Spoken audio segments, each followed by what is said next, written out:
Welcome to Truth by Billie Beene. Today is Monday, May 19, 2025. Time in Texas about 5 p.m. Thanks for hitting the like button. That helps my channel to grow. Some of the sources I'll use today: God in the Bible and Patriot subscribers, BREITBART, Space Weather, Suspicious Observers, Texas Weather Center, EARTHMASTER, Hal Turner, plus. Some of the things we'll cover: President Trump and President Putin, phone call today, and a new U.S. nuke, and the FFJ6 family are to receive $6 million in their lawsuit. So let's get started. So what we have coming from space weather sources: the sun has a coronal hole in it that's facing Earth. It's the same coronal hole we've seen since February. Every 28 days it turns, faces Earth, puts out solar wind. So from May 19 to 21, we can expect low-level G1 to G2 geomagnetic storms from this solar wind facing the Earth. So that's going on. We do have a rise in the number of deaths from tornadoes last week, particularly in London, Kentucky. Small rural town has now been determined, and that was a few days ago. 27 dead there. So it's likely the death toll for the tornado outbreak last Thursday and Friday. And it's believed that several areas received EF4 level tornadoes with 200 mile per hour winds, that the death toll will go up to about 50 or so.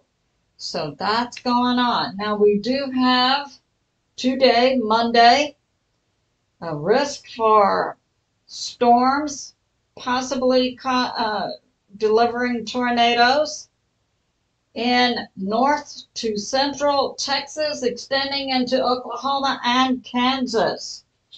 So that's going on. We need to be in prayer for good weather.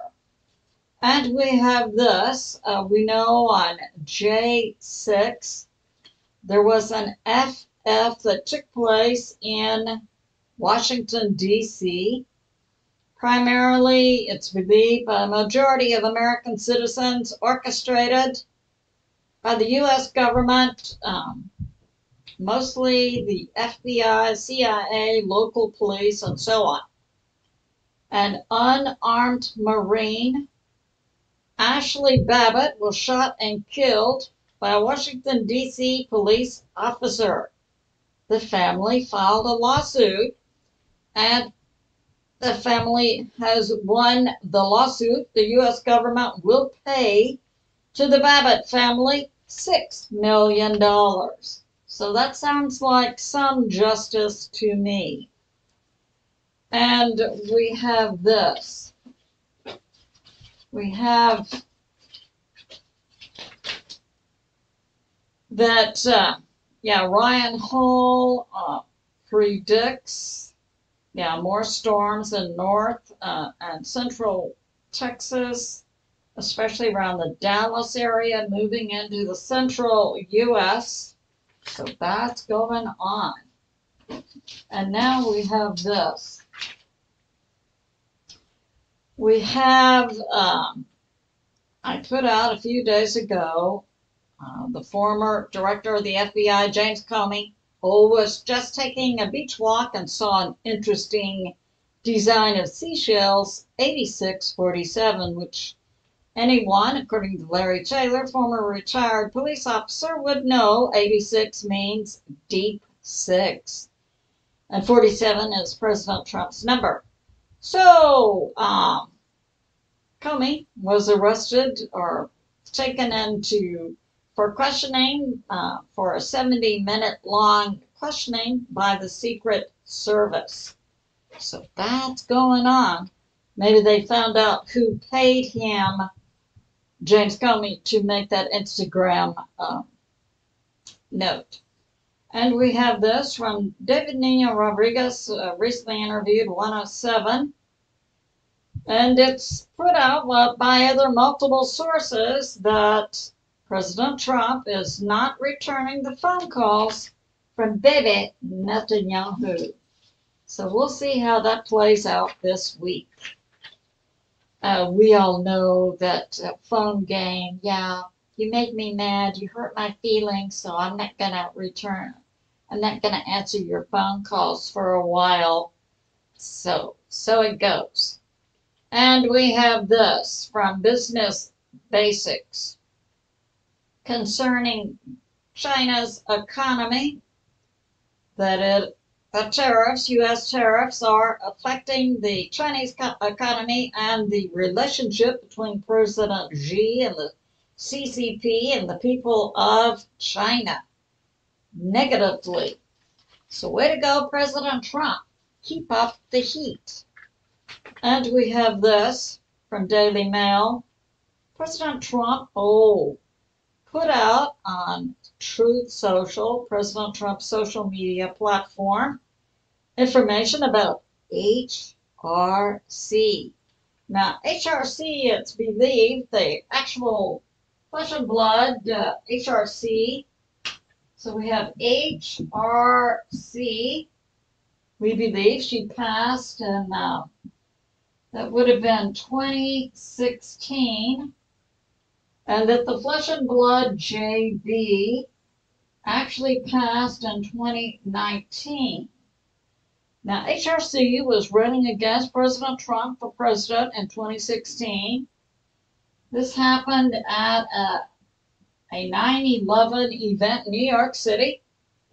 And we've all seen the video of her walking up to her limo and appearing to faint. Well, multiple sources put out that she actually passed away. She had received some information from the Trump people about certain activities she'd been involved in. So, at any rate, so the Flesh and Blood HRC, it's believed by many Americans, has passed away since 2016. Now, information is coming out about, and President Trump put this on his Truth Social about HRC and Bill Clinton with regard to them being linked to high-profile deaths, including Seth Rich. He was a 27-year-old IT person, worked for the Democratic Party. It's believed he found out that a lot of evil was going on and was doing dumps to, I believe, WikiLeaks, and he was allegedly mugged, but he was taken out. Also, Vince Foster. Now, HRC and Bill Clinton are both, I believe, either Rothschild or Rockefellers and very close together in their bloodline, possibly first cousins. And so, elected not to produce a child, and so she, HRC, it's widely reported, fathered a child, Chelsea Clinton, with Vince Foster, who was an attorney for the Clintons. Now, while Bill Clinton was in office, this Vince Foster and HRC had lunch every day together. Vince Foster was found on a park bench, allegedly suicided. And it comes out later that he had some information about some things the Clintons were in, and so they just offed him, it's believed. Now, the most high-level death President Trump is alleging the Clintons were associated with is the 1999 airplane crash of JFK Jr., his wife, and her sister. Because JFK Jr. was leading in a Senate race against HRC in New York. It's come out now that it's mostly believed by a majority of American citizens that JFK Jr. did not perish in that plane crash, and that prior to the plane crash, the U.S. military found out about the plot by the Clintons against JFK Jr. and just set it up. But JFK Jr. and his wife and his sister-in-law since 1999 have been in witness protection. But the bottom line here is President Trump is making public statements and putting it on his Truth Social, alleging that HRC and Bill Clinton were directly connected with at least 3 deaths. So that's going on. And now we have this. Judge Napolitano recently interviewed a former CIA agent, Larry Johnson, this morning, talking about the CIA fired 2 senior CIA agents who made a public statement that Rockwell was not controlled by the Venezuelan government, and they were both fired. And so that's going on. I mean, it's believed that the agents and the FBI, CIA, NSA, they can get up and make public statements to sway public beliefs, to operate as propagandists. So in this case, the 2 were fired. And now we have this. Today, President Trump had a phone call with President Putin in Russia.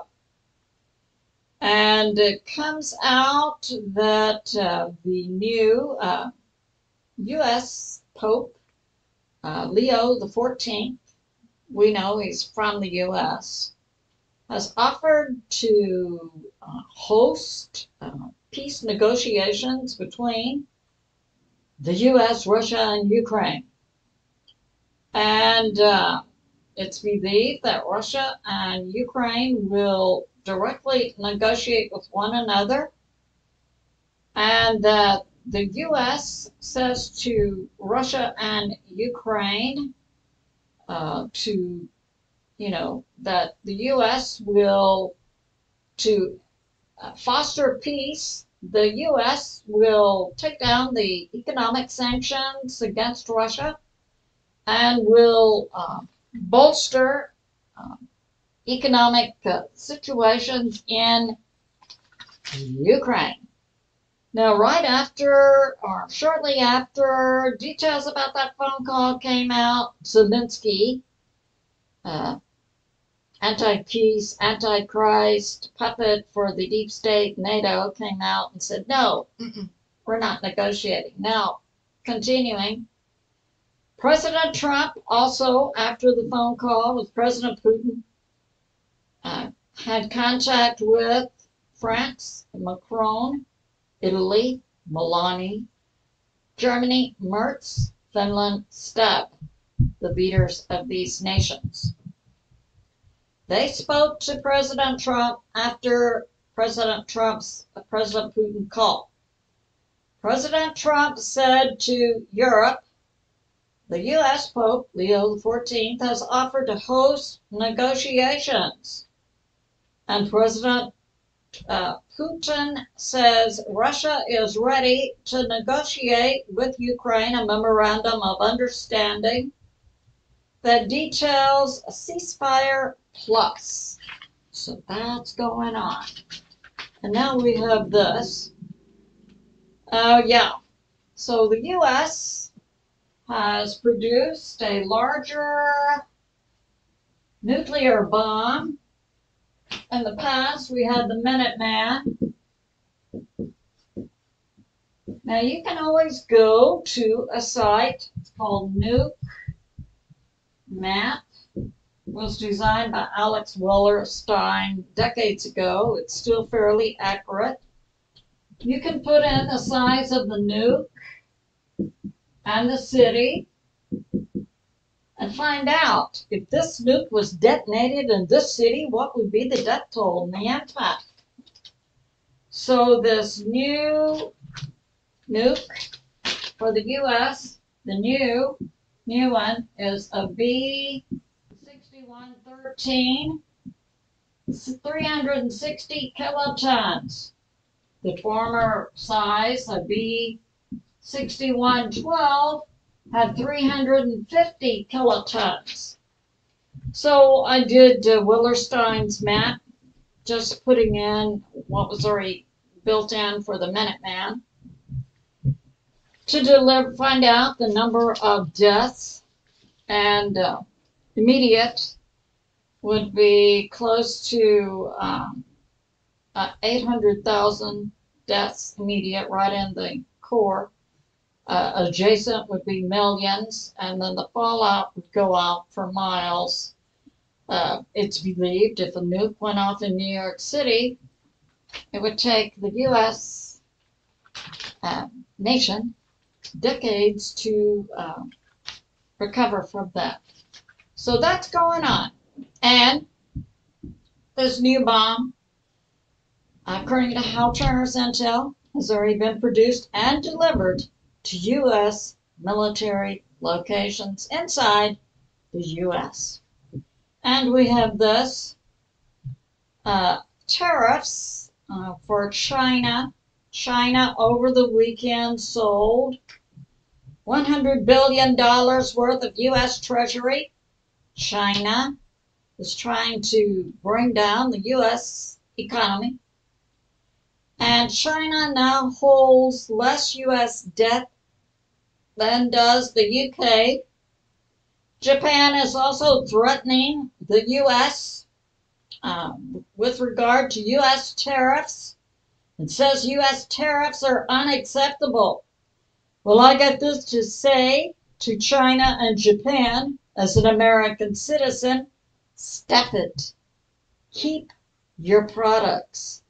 The American people rose up as patriots during World War II, and we dealt with rationing. The American people are fully capable of dealing with empty shelves and some price increases.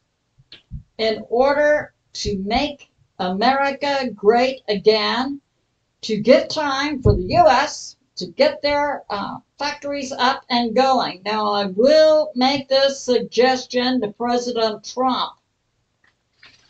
I am shocked at the prices of groceries in the U.S. And frankly, I do not see how American families can continue to simply put food on their table for their children. I believe that during this economic turbulence, this settling out of tariffs between the U.S. and other foreign nations, that the U.S. Congress should put in place a temporary, no more than 2-year subsidy to U.S. grocery chains, with the admonition and the follow-up that the grocery chains are maintaining grocery prices at a level that is comfortable for American citizens. So that's going on. And now we have this. Me to President Trump. I just covered that. Subsidize the grocery stores until the tariff turbulence is past. And Zelensky, right after President Trump brought out details of President Trump's phone call with President Putin, Zelensky, we know, is Antichrist, an actor for the deep state and NATO. And I fall into the camp of the majority of American citizens who believe that NATO is a globalist organization and the U.S. should immediately get out. This is also suggested and supported by globally famous economist Martin Armstrong and his predictive software Socrates. The U.S. should get out of all global organizations, NATO, UN, World Bank, the World Economic Forum, and so on. Let the rest of the world deal with their deep state puppet masters. America needs to break free and stand tall. So that's going on. So Zelensky, no, like the little puppet who has no economic base in Ukraine. No, I'm a speaker for a nation. Shut up, Zelensky. Actor, puppet. Yeah, and we know, and I recall about 2 years ago, Zelensky said one of his military objectives, meaning one of NATO's military objectives, was to de-Slav Ukraine. That means to get rid of the genetic Slavic bloodline, and that constitutes all European people, both those who speak Ukraine and those who speak Russian. So one of Zelensky's spoken objectives, because we know he's an actor. He just is given a script and put on, camera action like that. He's not a government leader. Was to de-Slav Ukraine. That means, and so NATO is not ready for any kind of peace because NATO wants every man, woman, and child of the Slavic genetic bloodline in Ukraine dead. And not all of the Ukraine people are dead yet. So, yeah, so that's going on. So it would be good to be in prayer for America, President Trump, U.S. military, and world peace. I love you, and I'll see you soon.